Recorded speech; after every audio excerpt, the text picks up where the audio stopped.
Ladies and gentlemen, please welcome Wendy Penn, Manager, Housing Opportunity Program. Hello, and welcome to Realtors' Response to COVID-19 Recovery and Housing Stabilization.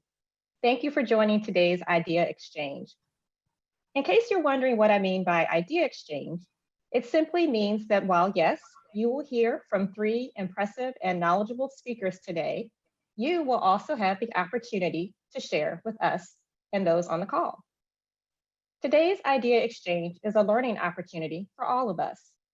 The speakers will share how their associations are engaging with state and local government and members of the community to implement COVID-19 recovery and housing stabilization initiatives.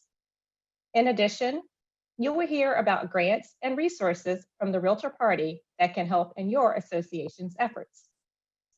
Now, with any good virtual experience, before we begin, I'll share a few housekeeping tips with you. The session is being recorded, and we will post it on realtorparty.realtor next week. Please make sure your microphone is muted and your video is turned off unless you've been called on to speak. There will be time after the presentations for Q&A and for discussion in order to exchange ideas. When we get to that Q&A and discussion time, we hope that you'll engage with us and speak directly to our participants. You can use the raise hand, wait to be called on, then unmute yourself and ask your question or share your idea. As a reminder, to find the raise hand feature, click on the participant icon on your Zoom toolbar. You'll see a pop-up screen with a list of participant names. At the bottom of that box, there's an icon that says raise hand. Just click on that icon and you will alert us that you want to speak.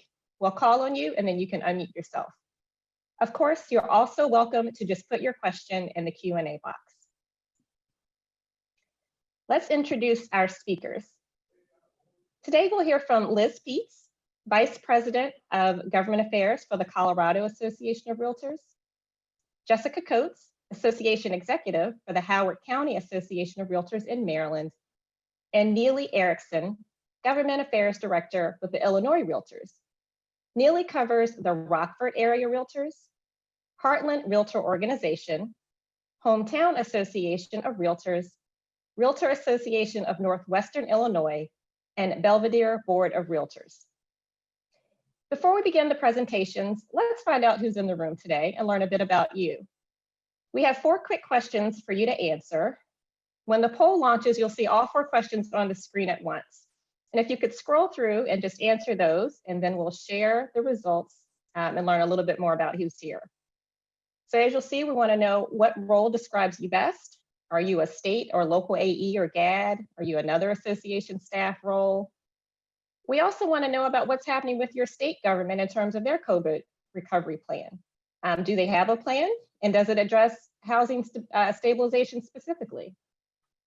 We also want to know about what's going on with your local government in terms of COVID recovery and their stabilization efforts. And then finally, we're curious about how your association is interacting with those plans. So we'll give it just a few more seconds for you to answer those questions. All right, let's see what we have here. So as I suspected, we have a little bit of everything, which is great. So we have some state AEs, some local AEs, GADs, realtor members. There's also some variety in terms of how state and local government is handling COVID response and housing stabilization. In some cases, there's a plan. In some cases, you're just not sure. And the same is true in terms of how your associations are participating. There might be a plan and your association is actively involved in some way in addressing it. And in other cases, there's a little bit less. But regardless of how you answer those questions, I'm sure that you will get some information today that will be useful to your association and how you interact with your government partners. So we're about to get to the good part here. We're going to start our presentations. And first, we are going to hear from Liz Peetz with the Colorado Association of Realtors. They've been extremely busy, and Liz will share some of the initiatives that they've been working on, including the association's Recovery Task Force recommendations for the Governor of Colorado, the Common Sense Institute post-COVID recommendation that is coming out in November for Colorado lawmakers, and the association's Turn the Next Century into Opportunity for All Coloradans is a package of homeownership legislation that they are preparing to run in January 2021. Now I'll turn things over to Liz. Thank you, Wendy. And we can go ahead into the first slide, or the second slide, I should say. As Wendy mentioned, we have been very busy, and so I'm going to start kind of chronologically. One of the opportunities we've had post-COVID is to develop a better relationship with our governor when we tried to balance renting and homeownership issues. He asked our association if we would give them recommendations for a COVRI or economic or COVRI, which is a new term, I guess I'm terming today, COVID recovery. And so we submitted these in April, and when I get done speaking, I'll put it in the chat, but we submitted 7 different ideas to figure out how we could prop up housing and how we could be creative. Some of these we are probably familiar with, and I won't touch on as much, such as the federal issues, but I think some of the things that are really innovative I want to get into. And I'll start with sweat equity rent to own. So the idea around this concept is that we would propose a public space improvement and improving your neighborhood locally, kind of along the lines of National Volunteer Days. But what was interesting about this idea was we wanted to put forward some way for you to get either a benefit of improving your neighborhood or financial money to help you pay your rent or your mortgage if you're actually participating in a city approved project that may be on the back burner due to COVID. The other thing that we are looking at that's pretty interesting is how do we repurpose commercial space? And we wanted to do this, and you'll hear this as a theme throughout the 3 different things we're working on. But this idea here was focused around how do we prop up small businesses? If you can't use your community amenity space that was the community kitchen, can you repurpose it into maybe the daycare that your employees need when we come back to the offices? Or could we use it to prop up small businesses? Like, could we actually put in place subscription services so that you can get your vegetables or your CSA from your employer? And then the other, I'm going to skip down to number 7. This is an actual idea that came from one of our members, the tax credit co-op. So here, what we would do again is in commercial properties, try to figure out how do we trade the repurposing of that space for a tax credit. So if you had a property that maybe you're not going to continue using, the rent's too high, or your tenant is leaving, could you repurpose that for homeless housing or perhaps some sort of entrepreneurial new business co-working space? And if you did do that, and in partnership with the city or property owner, could you get a tax credit, a LIHTC, low housing income that we're all familiar with? And then we want to create a co-op around it. So if you're doing that, could you basically trade the property you're not using for a future ability to develop property? The other ideas here, 3, 4, 5, and 6, you've probably seen across the country. We had legislation to use the CARES Act dollars. For those of you that were on the GAD call yesterday, definitely try to make use of those CARES dollars if you can, because they end in December. So we had 2 pieces of this, rental extensions, which essentially allows 5 to 6 months of extending your lease and delaying that extra payment over many months. And the state fund, distributing CARES dollars for rental and mortgage payments. Those came out in Colorado in forms of legislation and the governor's task force around evictions. So those did come to fruition. Homebuyer savings accounts, we've been trying to expand our first-time homebuyer savings account to let employers match. And so this was going to be an idea where we actually let employers match rental and mortgage payments. So if you can go to the next slide. I am on the board of an institution called the Common Sense Institute, and we work on data policy analysis that is focused around data rather than emotion. So we are putting out, and I'm kind of peeling back the covers on a report that we're going to be releasing in November that is in sort of draft phase right now. We are going to be talking about, okay, we have this opportunity post-COVID to make a difference in the next 10 years of Colorado and our economic recovery. Are we going to make it a better future for Colorado, or are we going to let the opportunity pass us by? Colorado's always been a strong economy. So what we're trying to focus on is prioritizing staying in the top 5. And we have 3 different pillars, and I am co-chairing this task force, but I've been most involved in prioritizing a competitiveness agenda. So the other 2 pillars are about re-envisioning our workforce and our training. And then, as we all know, all of the infrastructure needs we have for transportation, water, energy, and broadband. But in terms of prioritizing a competitiveness agenda, we kind of had a meteor process here. You'll see 4 bullet points. And really what we're looking at is, if we're going to be working more remotely, can we make that work for our economic development process? So we're going to be thinking about how do we do that? And one of the things we're going to look at is mini opportunity zones for our rural areas. If you want to live in the mountains and be able to work there, how are we making sure all of our state maximizes the ability? And if we have a lot of influx, which we do in Colorado and many other states might as well, let's make that work for us. Some of our other recommendations here are monitoring and tracking our entrepreneurs. How do we support them? And then building in growing and attracting Colorado accelerator programs and headquarters to Colorado.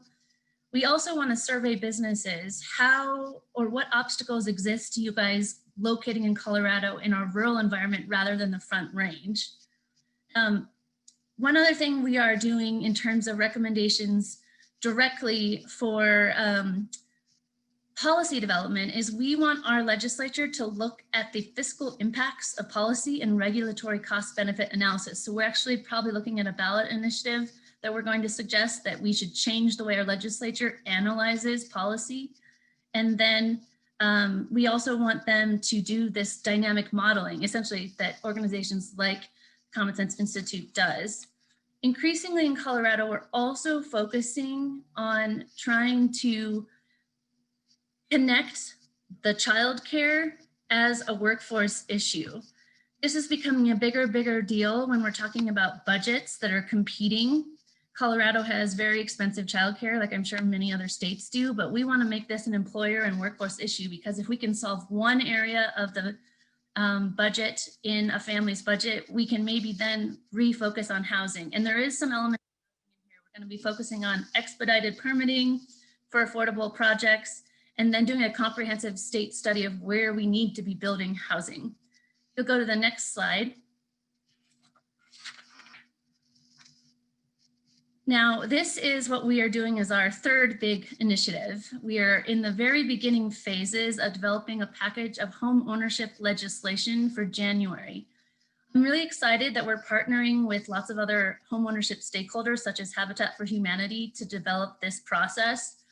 It is taking advantage of the fact that Colorado Association is turning 100. So we want to connect the conversations around racial justice into increasing opportunity for everyone to enter home ownership.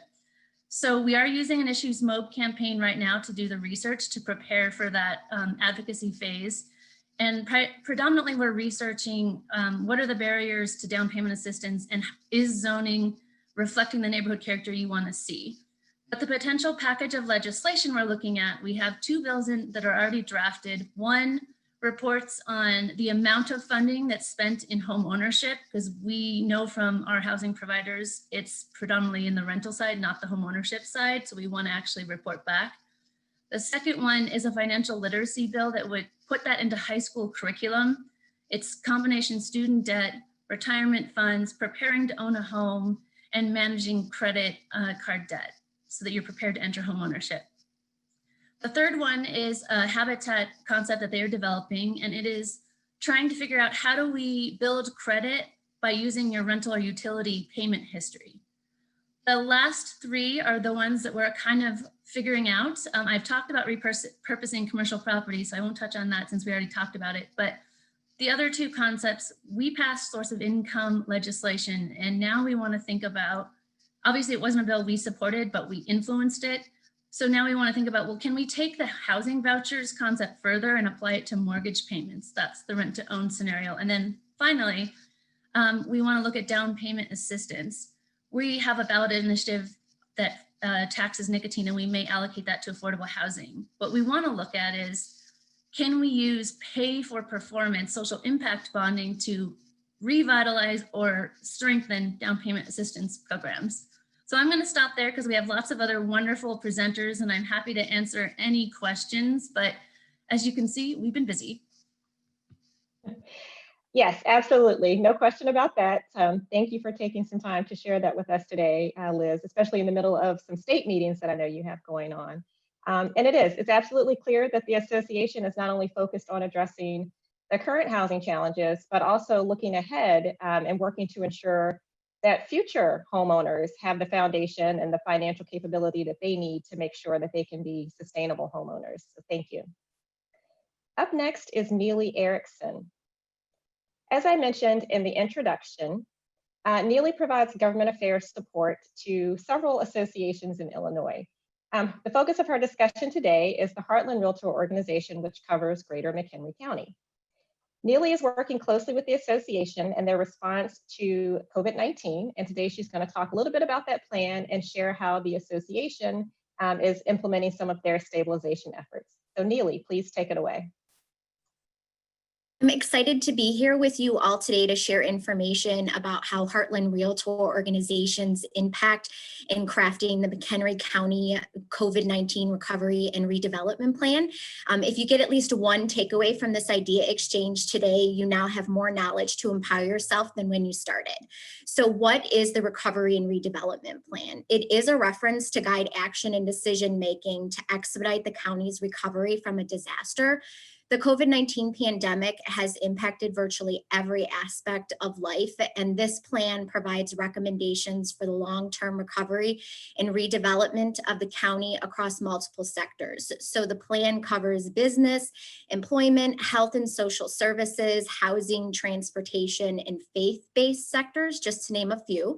The task force drew on the knowledge of stakeholders in each of the sectors to examine the impact, how it adapted, and how it can become more resilient in the future. Next slide, please. The big question that we had to answer is, what could we bring to the table? So Illinois Realtors has always been very strong with education, and we had strong advocacy in Springfield, and real estate was deemed essential. So with the task force, we shared information about how our industry has moved through different phases of mitigation efforts that were implemented by the state to decrease the spread of COVID-19. We had a how-to and an FAQ for our members. And what the task force really took from this is that realtors had a streamlined approach in sharing information all the way from the federal, state, and the local level in real time. And that was very influential in making sure that there wasn't much business disruption for our members.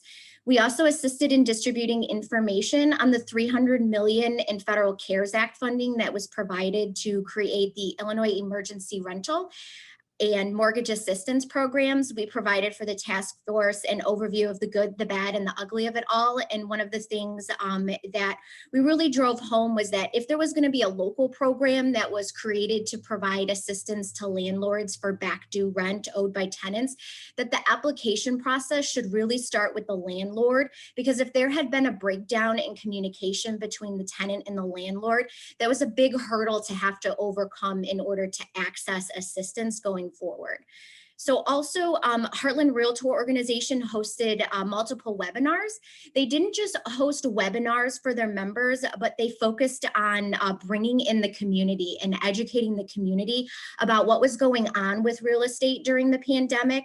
And I encourage all local associations to do some type of community outreach. Don't really focus on what the participation numbers are, but this is an easy way to build the Realtor brand in your community and also allows even your members, clients who are buyers or sellers to ask some simple questions and get some additional information on that end. So Heartland Realtor Organization did host 2 webinars, a buyer and a seller. And I just want to highlight here that the Illinois Realtors Marketing and Communication for the State Association had put together 2 great handouts that members were able to use. And for buyers, it focused on how to overcome that myth that you have to have 20% down in order to qualify for a home. And then on the seller's side, they had a great one-pager that explained why now is still a good time to sell, and that housing prices aren't tanking, and that we really need to start, having more inventory in that starter home to middle home income section. So those handouts were really helpful for our members in addressing any questions that their clients had. And then on the National Association of Realtors end, I just have to give a shout out to Holly Merkowitz on this one. She was a tremendous asset for me in listening to all the ideas and talking projects out with me. When I had first received the email from McHenry County that they wanted to put together this recovery plan, you have that like 30-second wave of panic. And so after that, I called up Holly. And I had asked her, I said, well, besides education, I need to know what resources are available at the National Association level that our members could possibly bring to the table. And so she got me in touch with Wendy and Joe, and there were 2 grants that would align with what we were looking to do. And that was the issue mobilization grant, so that then we could conduct a telephone survey regarding McHenry County housing needs and where they needed to go in the future, and helping craft further policies. And then also the Housing Opportunity Grant Program. And what we were looking at specifically with using this grant program was to apply for a grant to help with the development and operation of a community case management system. So basically a one-stop shop locally that could provide diversion assistance and problem solving. Then we did distribute information about the Protect Your Credit Guide and also Protect Your Investment, so that then the community members had access to those, and then also that our members knew that those guides existed. So if their clients were facing any type of financial hardship or needed to address a credit reporting problem, they had a step-by-step process that they could follow in a reference guide. And then, so I guess the big public service announcement that I have today, and probably the easiest thing that you can do to help your communities in regards to housing stabilization, is to get information out about 211 services. The number 211 should be known in your communities like 911 and 811. This is more than likely one of the first time that many renters and homeowners are going to need assistance, and they don't know where to go to obtain it. So 211 is the most comprehensive source of locally curated social services information in the US and parts of Canada. So they can help individuals find food, housing, utility assistance, support groups, and also, a confidential path if they're, experiencing physical or emotional abuse within their home. One of our main talking points in the industry is safe and affordable housing, and no one should ever not feel safe in their home. So they need to know that there are options that exist out there that can help them at a time that they're in need. Next slide, please. So another question that we had to address was what long-term actions could be implemented to provide further housing stability. So I'm confident I'm not the only government affairs director that thinks the industry is constantly combating the implementation of poor policies that don't actually address the core issues facing housing. We spend so much time educating how the Band-Aid approaches and fee schemes do nothing more than add to the burden. Because we do so much educating at the state association level, they've asked for us to kind of flip the coin, so to say. So they want realtors to be more proactive on bringing ideas to the table to address affordability and supply and demand issues. And this was really our chance to provide solutions in McHenry County. Many of our industry issues were addressed in this section. This is where my members shine by providing real life examples of how these issues affect supply and demand within the industry. And we really seized on the opportunity to educate and bring forth some ideas that would provide a healthy housing market. So I just want to take, like, for example, impact fees. Even though McHenry County has a moratorium currently on impact fees to help with housing affordability and new construction, which is working, we still wanted to reinforce within this guide and explain the necessity of maintaining that moratorium, because as GADs, we all know that local governments shop around for ideas. They feed off of each other. So if there was going to be another local government entity that looked at crafting a similar recovery policy, we wanted to be able to have a seat at the table without actually being at the table while that local government entity was reviewing this document, so that then that way we were already, you know, ahead of the game on that. So as you can see from the slide, we address many of the factors that affect supply and demand within a local government's ability to control. We did also highlight how in the McHenry County 2019 health ranking report that 13,060 households were paying more than 50% of their income for housing. So there really needs to be more policies that are encouraged for a variety of new affordable construction, and also the lowering of property taxes with the growth of more housing. And we also brought forth, outside of just the main talking points on eviction and moratoriums, that the establishment of some type of community development fund to support residential housing programs was necessary. So by IDing other non-federal funding sources that were coming into the county, where they would possibly have the ability to set up some type of repayment that could go to landlords for missed payments would be a very good idea on that end. Next slide, please. So this was one of those questions that you get and you're just kind of like, where do I start with this? So we just stressed that the magnitude of the impact from COVID-19 to residential and commercial was directly related to the severity and length of the economic impact of the pandemic. So this year has certainly brought a range of challenges and uncertainty for many, but one thing is certain, is that no industry and no region and no government can operate in a silo in Illinois. And some background on why I say this is that the governor of Illinois had implemented his plan, and it's called Restore Illinois. And it's a plan that split the region, it's a plan that split the state up into 11 regions, and it implemented a 5-phase process for opening the state, with each phase allowing for additional activities based on the rate of positivity.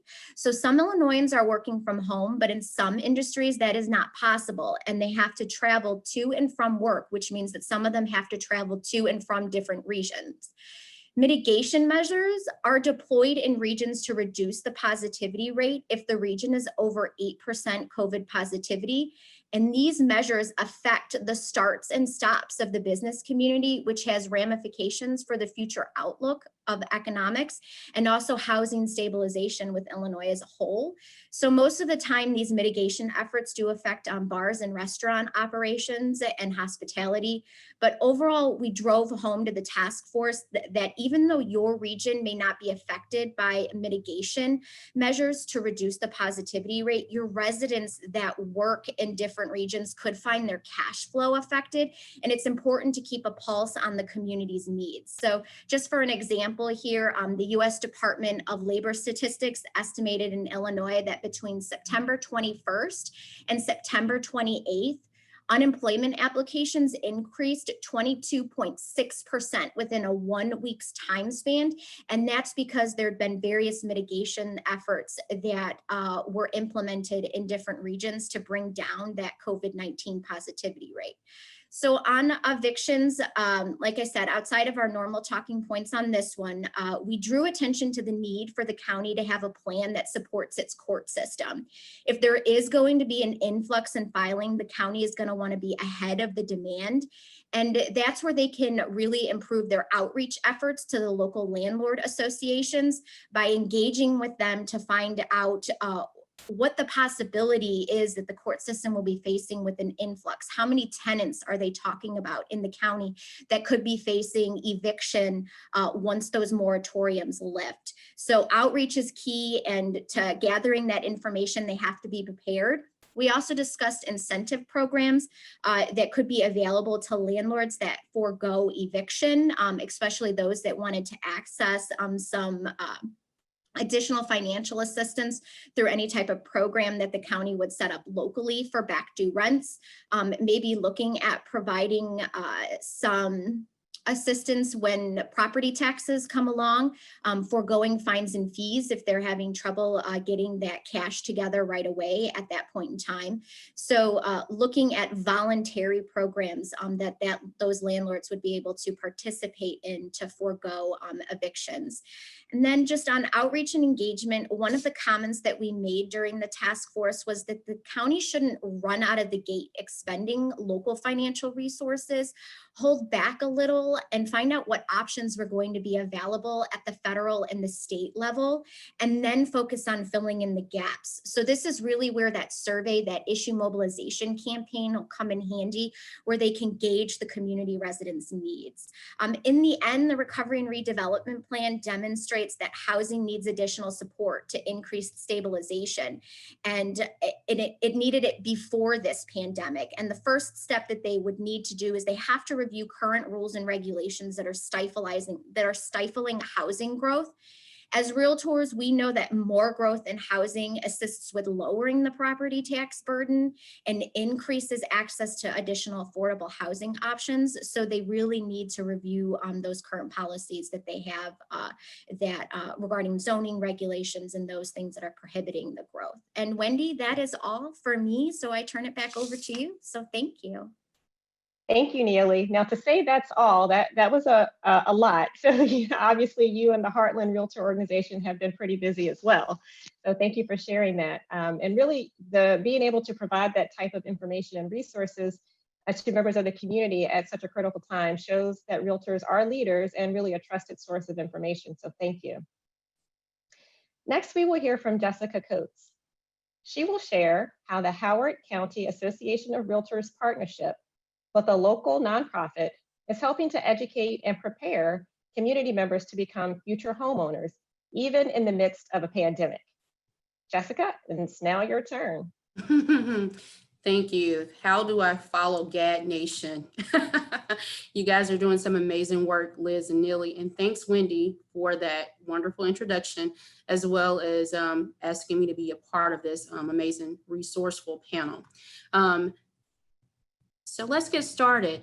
This is really a great example of a success story here at our local association in Howard County, Maryland. And also it shows great usage and outcomes for utilizing NAR resources, collaborating with your state association, and navigating our new normal through a global pandemic. So I'm going to give you a little backstory. Next slide, please. So in 2019, the end of summer, early fall, we were able to apply for a housing opportunity grant. And it was in collaboration with the wonderful state association here in Maryland, and also their housing manager, shout out to Lori Benner, just brainstorming on new initiatives of how we can fulfill some of our community plans and goals in our strategic plan. And so we applied for this grant, and we partnered with a very new counseling nonprofit that just recently moved to Howard County, and it's CCSMD, that's the Consumer Credit Counseling Services of Maryland and Delaware, very reputable company, and I think that was important as well. And we received the grant, and the outline of the program was pretty simple. We wanted to provide first-time home buyer opportunities and education sessions, HUD approved, might I add, to our consumers. And in the history of our association, we had never truly provided this level of service to consumers, and also giving an opportunity for our members, our 2,100 members, to be empowered to help prospective clients. And a little bit about CCSMD, in case you all aren't aware, it's a 501c3 organization that really provides a suite of services for consumers across the country. And them recently moving last year, it just made sense for this partnership that they were our neighbors here in Howard County, in which we serve. And basically the partnership was a year-long initiative, and it has been amazing. And so the initial plan was to provide bi-monthly 90-minute sessions on first-time home buyer information sessions that were HUD approved. We also provided evening classes and a little online classes. So remember, guys, this was pre-COVID-19. And we kicked it off in November of 19. And it really gave us an opportunity as an association to empower even our board members and some of our volunteers, because they were able to volunteer and be a part of the instructor slate to provide these services. And so here we go. We're into 2020. The program is amazing. We have a great participation rate. We can clearly see the return on the investment, and we have a global pandemic. So it was time for us, like many of you all that are watching, for us to pivot and to be flexible and to see if we can continue this great initiative. And to my surprise, it was amazing how HUD was able to approve all of our in-person classes and online, and a few of the online courses, to compile it to just a strict online service with all the necessary criteria and hours. And we were amazed because the actual participation increased by 25 to 30%. So that was really good news, even for our membership, to know that people throughout a global pandemic was still interested and eager to be homeowners. And through those numbers, we were able to double down on some of our offerings. And just to share some stats, next slide, please. To share some stats, we were able to service through August of this year. So from November 19 through August of 2020, we were able to service in a 10-month period 23 successful events. And that was unheard of, doing this type of service where pre-COVID, we were able to bring consumers in our association, but also pivot during our crisis with the global pandemic and offer these services online and more convenient for our consumer. Next slide, please. And as you can see, these are just a few stats. I think it's very, very important to paint the full picture so that any of the associations, local associations, are looking to do this type of partnership through an NAR Housing Opportunity Grant. It's important that you share with your board and share with your members the impact that you're truly making in your community that we serve. And you all can see that we had 296 participants to complete the actual program. Of course, we probably had about double of that sign up, but 296 completed it with a very high satisfaction rate. And also, next slide, please. And also, here's a better breakdown of the actual demographic of it. It's very diverse, and it is a true reflection of our very diverse community here in Howard County, Maryland. So this was also a very good way to measure our success with the program. And honestly, it was a very great, I guess, positive surprise in the midst of the uncertainty that this was one initiative that we had invested in, that we were able to actually see an increase of services. And it truly hit home with some of our strategic plan initiatives as an association to really, position ourselves as a resource for real estate and a true promoter of home ownership, empowering our community. Next slide, please. And really, that was the gist of our story. And I'm pleased to tell you that we have approved on a board level to repeat this initiative and apply for an additional housing opportunity grant after next month. And it is truly something that I just saw so many wins from our board, having the opportunity to volunteer and be a part of what we were doing.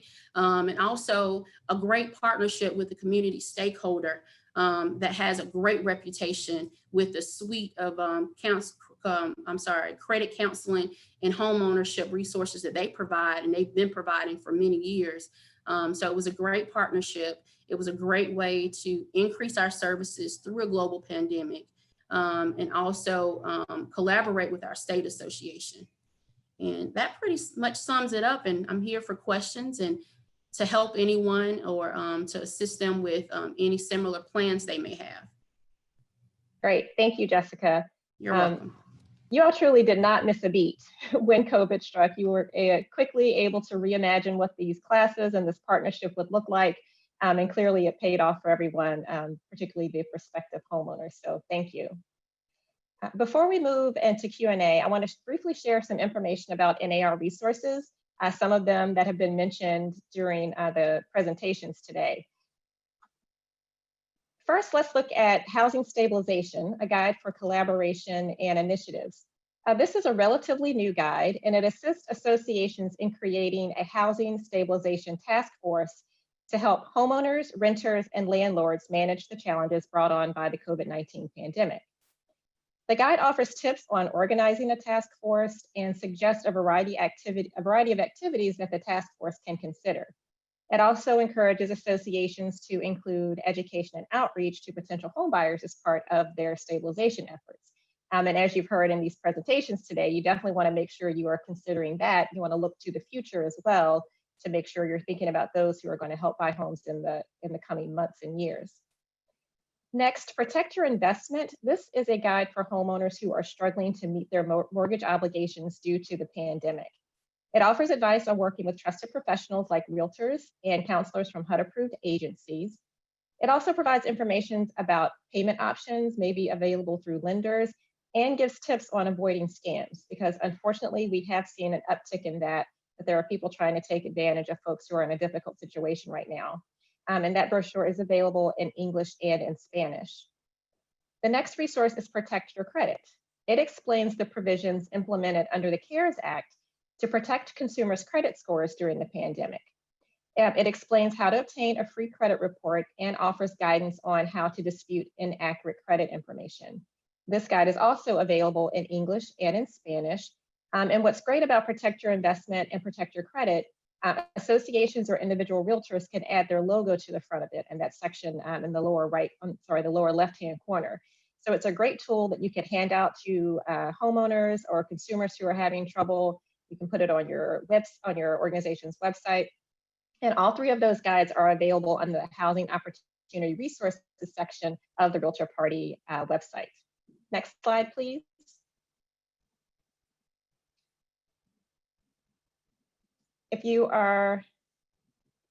Next slide, please. Thank you. If you are looking for guidance on conducting some sort of activity, you've heard a lot of great ideas today, and maybe you're not exactly sure where to start, check out Expanding Housing Opportunity, a toolkit for realtors and associations. It's a collection of resources and information designed to help associations conduct activities to address affordability challenges in their area. What's great about this toolkit, not only does it have kind of step-by-step instructions, it also has really practical tips and lessons learned that we got directly from associations who have done these kind of activities. So we reached out to associations who have received grants or that we know have been successful at doing some of these things and said to them, what worked well, what didn't, what would you do differently, and what advice would you give to others? So the toolkit is full of that type of information, and it's something that would be useful whether you have never done anything like the activities we discussed today, or if maybe you're an old pro but just want to have some new ideas. So be sure to check out the toolkit. And you've heard a couple of our speakers talk about housing opportunity grants. Those grants are available to state and local associations for a variety of activities that help create or change policies, procedures, and programs that expand access to housing that's affordable. So a lot of the things you heard today, like webinars for home buyers and sellers, collaborations with nonprofits, trying to market information, promote information about programs that are available that realtors might need to know about for the consumers. There's a ton of ways you could utilize those grant funds, and you still have an entire month to do that. You have until November 15th to apply, and you can access the information as well as copies of successful grant applications on the Realtor Party website under the Housing Opportunity section. Okay, so we have covered a lot of information in just a little bit of time. We are, though, at the point where we want to hear from you. So if you have questions, I'm going to take a minute to look to see if there's anything in the chat or if anyone has their hand raised. And I will say, if you've ever been on this end of a webinar, the idea of looking for that icon for the raised hand, it sounds a little easier than it actually is, but I am scrolling through to see if anyone has their hand raised. If you do have your hand raised and I'm not calling on you, maybe just put something in the chat really quick that says, hey, call on me. And I'm scrolling through to see if there are any questions. And I see a couple of people have raised a few things, but they were addressed. So I have a couple colleagues who are helping me check for questions. If I'm missing anything, Christine or Beth, if you could let me know. And if not, then I have a question for the audience. Okay, so we've heard a ton of great information. And so there might be people on here who are wondering where to begin. So if you had to give maybe one tip to an association that says, okay, so my state or my local government, yep, they have a COVID recovery plan. And it does talk about housing stability, but we're just not sure where to begin. If I could maybe just go around with each panelist, starting with Liz and then going to Neeley and Jessica, and just give a piece of advice on how someone might get started. How can they just jump right in there?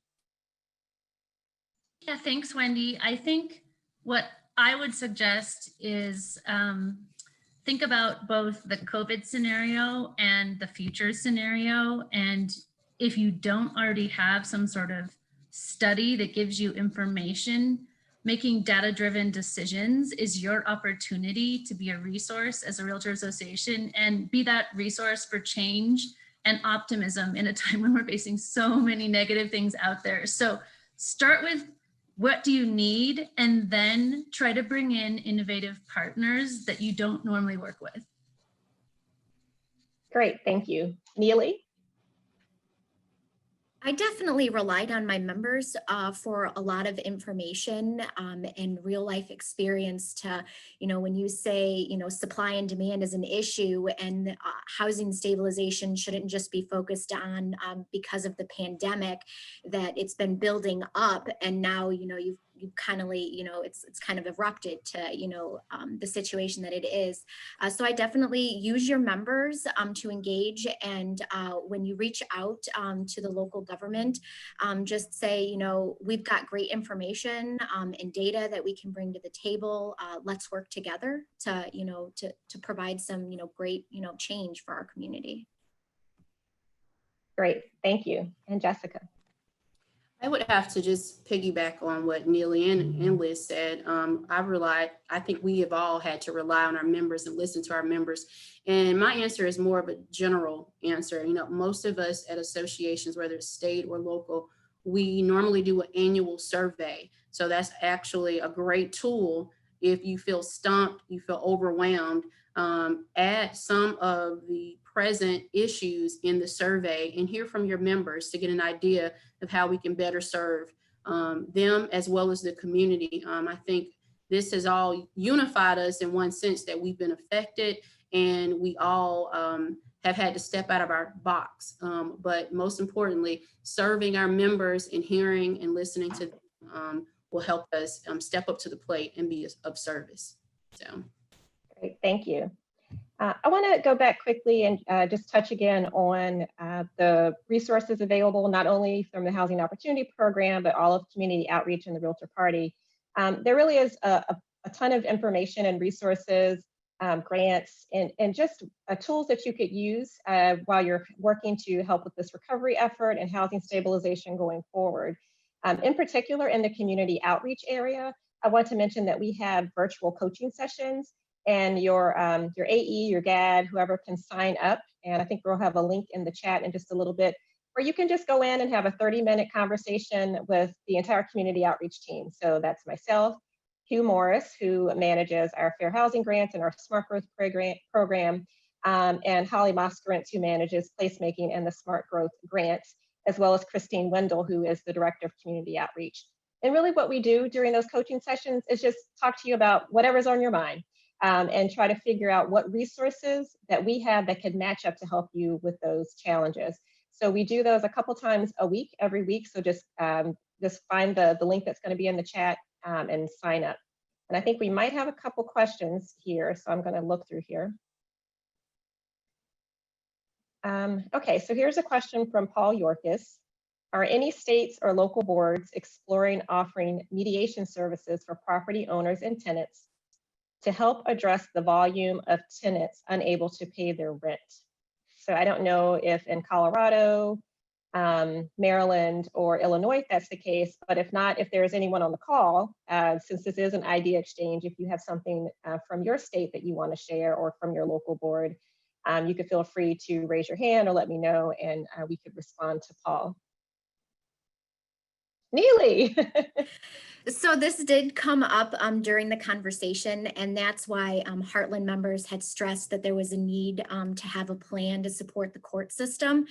And with any federal CARES Act funding that would be coming down, that would allow for support for like Prairie State Legal Services, which is a non-for-profit entity that is able to help low-income residents with legal issues that they face.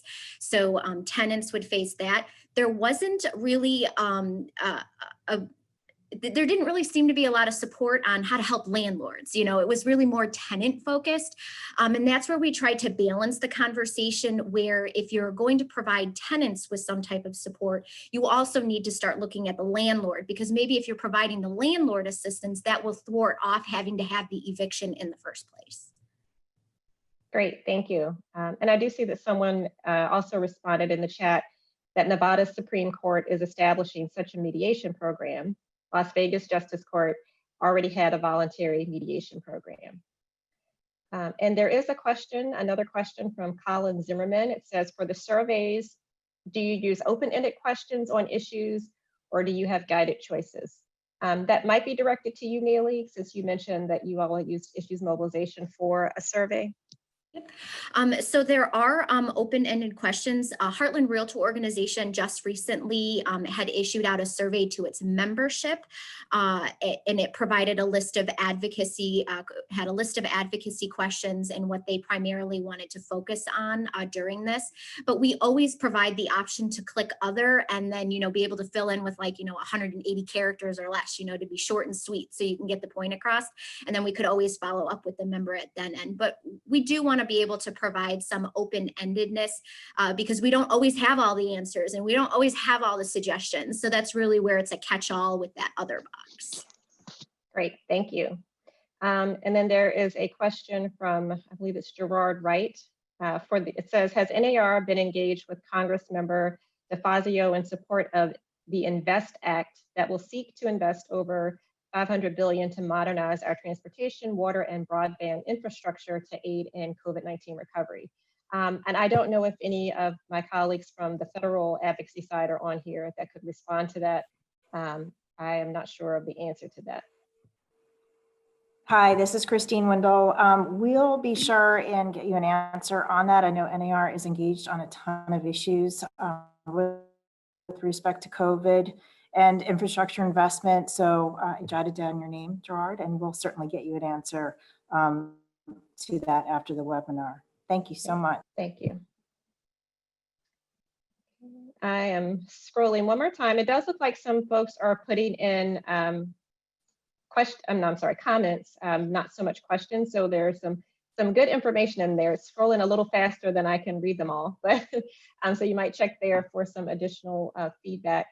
We probably have time for maybe one more question if someone has a question, if they want to speak that out verbally or go ahead and put that in the chat.